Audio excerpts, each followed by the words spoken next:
السلام علیکم۔ اللہ سن لیتا ہے ان کہیں دعائیں بھی، پھر کیسے نہ سنے گا وہ دعائیں جو تم نے رو کر مانگی ہیں۔ جب بات تہجد تک پہنچ جائے تو پھر ناممکن کچھ نہیں رہتا، وہ بھی حاصل ہو جاتا ہے جس کی امید بھی نہ ہو۔ اور میرا رب تو سسکیوں میں پوشیدہ درد، دنوں میں پوشیدہ راز سے واقف ہے۔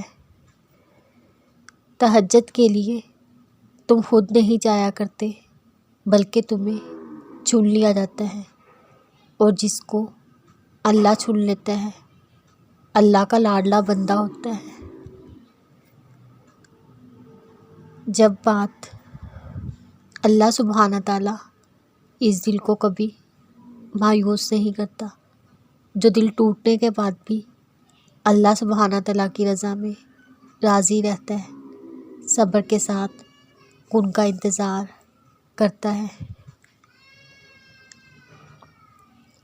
ہر اہم کام میں مشورہ لینا، کوئی مشکل آ جائے آزمائش جان کر صبر کرنا، رشتوں کو جوڑے رکھنا، یتیم اور بے سہارا لوگوں کی مدد کرنا، توبہ کرنا۔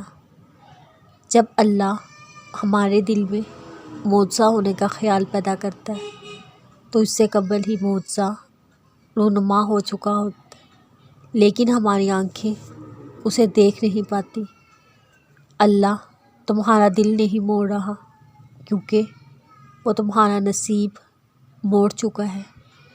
جن دعاؤں پہ تم وسوسوں میں پڑے ہو، اللہ تو وہ دعائیں پہلے سے ہی قبول کر چکا ہے، بس ایک التجا اور پھر وہ حکم کن فرمائے گا، اور کوئی بھی اس کا حکم ٹال نہیں پائے گا۔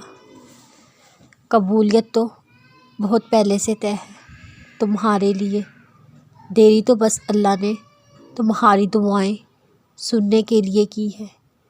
معجزے تو ہمیشہ سے تیار کھڑے ہیں تمہارے لیے، بات کن کی اب سے تمہارے مانگنے پر رکی ہے۔